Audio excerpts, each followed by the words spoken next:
Ada orang yang dilahirkan menjadi legenda dan ada orang yang menjadi legenda kerana mereka cuba melarikan diri daripada kesakitan. His real name is Marshall Mathers, but you probably know him as Eminem. Eminem. I can kick 20 dope rhymes in 1 minute, and y'all don't understand cause my rhymes are infinite. Kita semua kenal siapa Eminem. Seorang rapper yang menjual berjuta-juta album. Seorang lelaki yang mengubah dunia hip-hop selama-lamanya. Tapi tak ramai orang yang kenal Marshall Mathers. Sebab sebelum dia famous, sebelum dia ada duit, sebelum nama Eminem menjadi fenomena, terdapat seorang budak kecil yang dibesarkan dalam kemiskinan. Seorang budak yang ditinggalkan oleh ayahnya, dibuli, dipenuhi kemarahan dan sentiasa merasakan dirinya tak diingini. Namun daripada segala kesakitan tu, lahirlah seorang lelaki bernama Eminem. Soalan aku lah kan, adakah Eminem yang selamatkan Marshall Mathers? Atau sebenarnya kan, Eminem perlahan memusnahkan Marshall Mathers? So ini bukan kisah seorang rapper, ini adalah kisah tentang trauma, tentang kehilangan, tentang kemarahan yang mungkin tak pernah sembuh. So this is it, Marshall Mathers, lelaki di sebalik Eminem. Aku bawakan cerita dalam diam.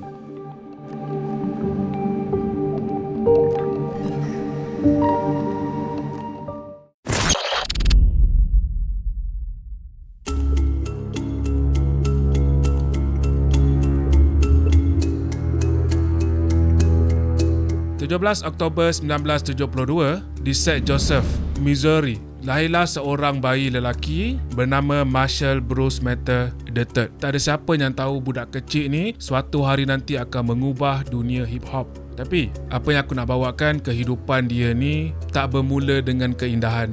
Masa dia masih kecil, bapa dia tinggalkan dia. I never knew him, so You never met him since? never met him, never knew him. Do you want to? Or? I don't know. Some people ask me that. I don't think I do. I can't understand how, if my kids would move to the edge of the earth, I'd find them. No doubt in my mind. No money, no nothing. If I had nothing, I'd find my kids. So there's no excuse. Bapa dia tinggalkan keluarga dia, tinggalkan ibu dia, tinggalkan dia, dan sejak daripada tu dia dibesarkan oleh mak dia, Debbie Mathers. Diorang hidup dalam kemiskinan tau, berpindah daripada satu tempat ke satu tempat, dari satu rumah yang lain ke rumah yang lain. Dan korang kena tahu tau, bagi seorang kanak-kanak kecil, setiap pemindahan bermaksud satu perkara, terpaksa restart balik semua. Sekolah baru, kawan baru, persekitaran yang baru. Tetapi Marshall sering gagal untuk menyesuaikan diri. Sedikit demi sedikit, dia mula berasa terasing. Dia seolah-olah macam tak mempunyai tempat dekat dalam dunia ni. Dan kadang-kadang, luka yang paling menyakitkan bukan kena pukul, bukan kena marah, tetapi perasaan bahawa tak ada sesiapa yang mahukan kita. Sebelum dunia mengenali Eminem, terdapat seorang budak kecil bernama Marshall Mathers. Seorang budak yang sedang mencari sesuatu yang sangat sederhana. Tempat untuk diterima, tempat untuk dipanggil rumah. So you had to change schools every couple months? Yeah, I would change schools 2-3 times a year, and that was probably the roughest part. I mean, we changed schools a lot. Like, we would change school. The longest I had been in a school was like 3 months. You got beat up a lot as a kid.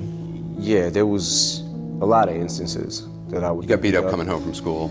beat up in bathroom, beat up in the hallways, shoved in the lockers, just for the most part, man, just being the new kid.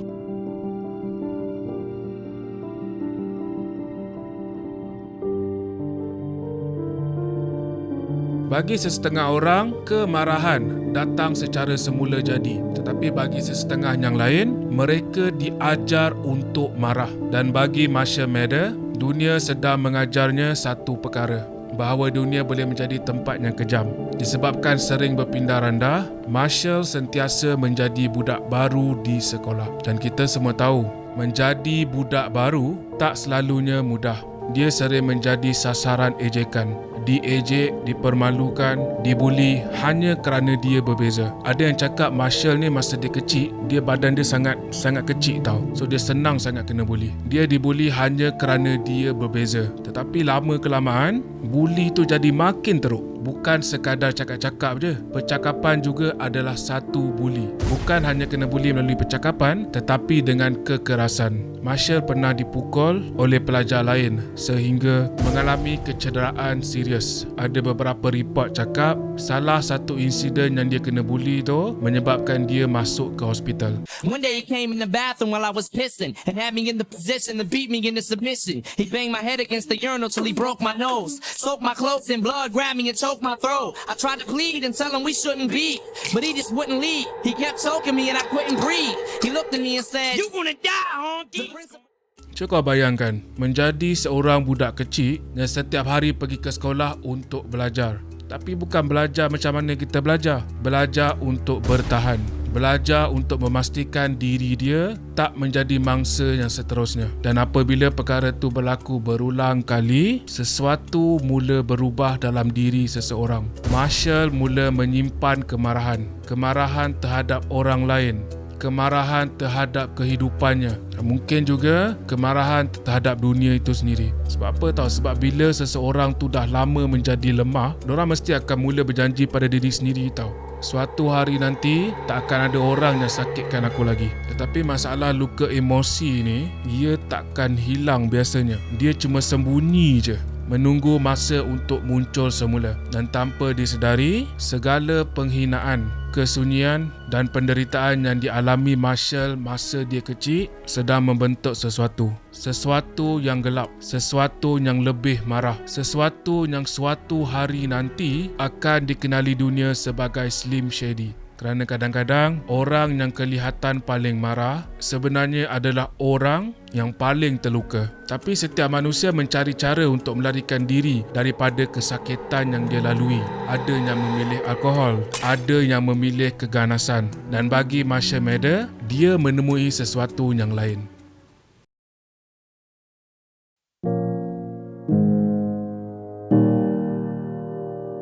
The first time I heard anything, my Uncle Ronnie brought over a tape of Breakin', the Breakin' soundtrack, and it had Reckless on it from Ice-T.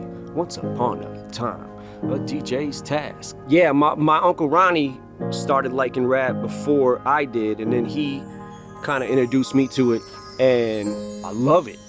And it just, I don't know, it just spoke to me in a way that no other music had spoke to me before. I read about your Uncle Ronnie too, I'm sorry. Remember when Ronnie died and you said you wished it was me? And when they Uncle Ronnie brought over this new but different music into the picture and it became my new religion. Manusia tak boleh hidup dengan kesakitan selama-lamanya. Cepat atau lambat, mereka akan mencari sesuatu untuk melarikan diri. Dan bagi Marshall Mathers, pelarian itu datang melalui seseorang yang sangat penting dalam hidup dia. Uncle Ronnie Polkingham. Bukan sekadar pakcik kepada Marshall. Bagi Marshall, Ronnie adalah individu yang paling rapat dengan dia. Ketika hidup dia penuh dengan kemiskinan, selalu berpindah kesunyian, Uncle Ronnie memperkenalkan sesuatu yang bakal mengubah hidupnya buat selama-lamanya. Music hip hop. Uncle Ronnie ni selalulah dipasangkan kaset-kaset artis macam Run DMC, Beastie Boys. Dan buat pertama kalinya, Marshall menemui sesuatu yang membuatkan dirinya rasa hidup. Dalam lirik-lirik tu, dia mendengar kemarahan, dia mendengar kesedihan, dia mendengar cerita tentang perjuangan. Dia merasakan dirinya difahami. So, sejak daripada hari itu, Marshall mula obses dengan rap. Dia mula mengkaji lirik, dia mula menulis lirik, mengkaji setiap susunan perkataan, menghabiskan berjam-jam mempelajari rhyme dan flow. Sebab bila dunia nyata menjadi terlalu menyakitkan, dia boleh melarikan diri dalam kata-kata dia. Dia bukan lagi budak yang dibuli, bukan lagi budak yang merasa tidak diingini. Dia mempunyai suara dan suara itu semakin lama semakin kuat. Hip-hop has always been about bragging and boasting, and I'm better than you with this, and I'm better than you with that. And I finally found something that, yeah, this kid over here, you know, he may have more chicks, like he may have better clothes or whatever, but he can't do this like me. You know what I mean? He can't write what I'm writing right now. And it started to feel like, maybe Marshall's getting a little respect.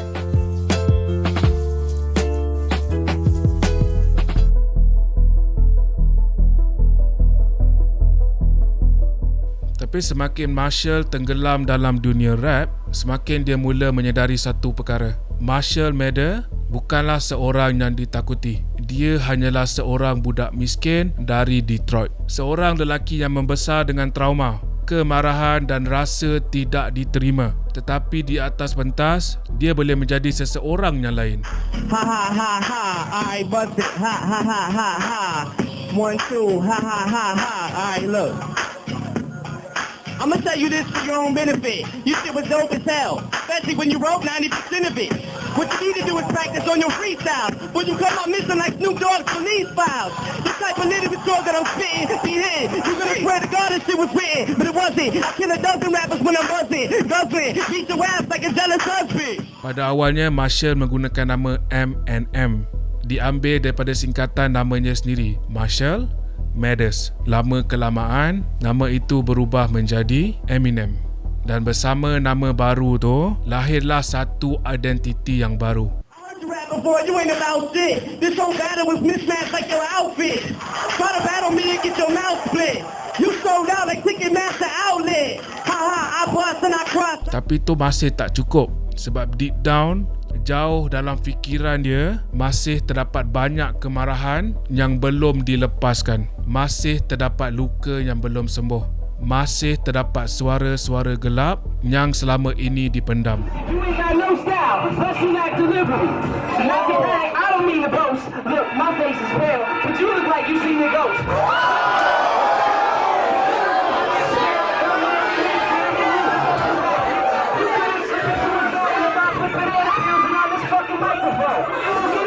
Start from bottom to top and tear this building down, cause that's the only way you're wrecking shop. Lepas tu lahirlah seseorang yang lain. Seseorang yang lebih berani, lebih gila, lebih kejam, lebih marah. Slim Shady. Slim Shady bukan sekadar watak. Dia adalah manifestasi segala perkara yang Marshall cuba sembunyikan. Kemarahan dia, kesakitan dia, kebencian dia terhadap dunia. Semua perkara yang tak mampu diucapkan oleh Marshall Mathers boleh diucapkan oleh Slim Shady. Dan melalui watak itu, dia tidak lagi takut. Dia tidak lagi lemah. Dia nak kata apa, dia kata je. Dia nak hina sesiapa, dia hina je. Dia nak melawan sesiapa, dia lawan je. Lepas itu, dunia mula nampak dia.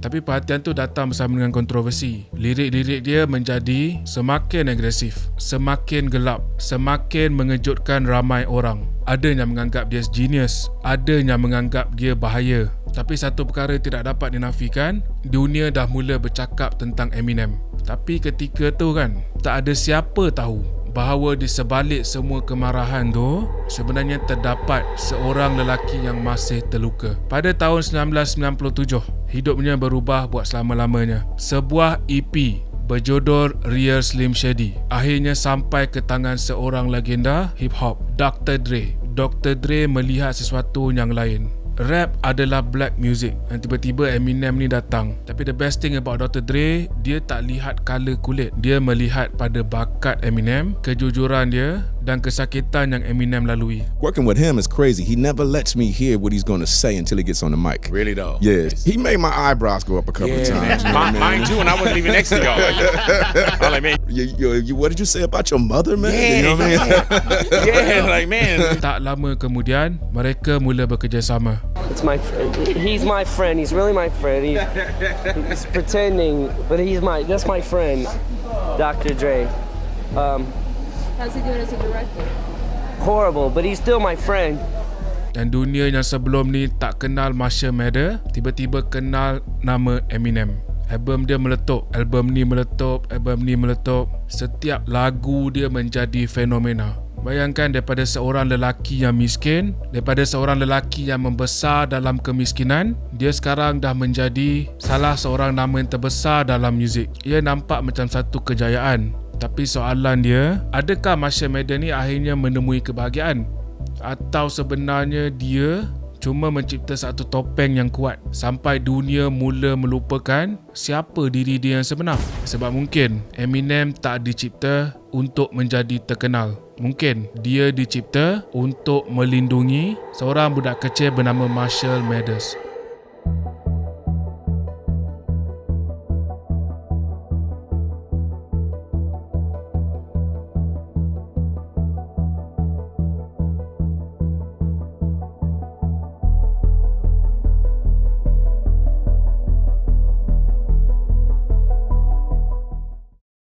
Aku cuma nak berkongsi sedikit tentang misi cerita dalam diam. Misi aku ni bukan sekadar buat video dalam bilik ni je. Aku mimpi satu hari nanti aku pergi ke seluruh Malaysia. Dan mungkin satu hari nanti aku pergi seluruh Southeast Asia mencari kisah-kisah manusia yang jarang didengari. Mungkin satu hari nanti kita akan berada depan piramid Mesir. Mungkin kita akan hidup bersama masyarakat bajau laut di tengah lautan, sebab aku percaya di setiap tempat ada manusia yang mempunyai cerita dan sesetengah cerita tidak sepatutnya dilupakan. Aku tahu perjalanan ni sangat jauh dan setiap perjalanan yang besar sentiasa bermula dengan satu langkah yang kecil. Jadi guys, selain korang subscribe, selain korang like, selain korang tinggalkan komen, korang boleh support aku melalui Social Buzz. Korang pergi dekat profile aku, ada link Social Buzz kat situ. Korang boleh bagi donation kalau korang nak support. Aku tak kisah korang nak bagi RM1 ke, korang nak bagi RM5 ke, atau nak sampaikan mesej kat aku ke. Aku tak kisah. Aku baca semua insyaAllah. Dan setiap sokongan, setiap donation insyaAllah akan membantu aku untuk terus bergerak dan terus mencari lebih banyak cerita untuk dikongsikan kepada kita semua. Dan mungkin beberapa tahun daripada sekarang, cerita dalam diam pergi lebih jauh kerana setiap manusia mempunyai cerita dan setiap cerita berhak untuk didengari. Jangan lupa tekan link dekat profil YouTube aku. Korang donate lah berapa korang nak donate. RM1 pun tak ada masalah, aku okey. Asalkan korang nak bantu aku untuk naikkan cerita dalam diam, untuk bawakan cerita-cerita di seluruh Malaysia ni, mungkin di seluruh Southeast Asia, mungkin di seluruh dunia. So thank you guys, yang mana yang dengar aku punya cerita daripada mula sampai habis. Thank you, jangan lupa subscribe. Kita jumpa pada next video. Assalamualaikum semua.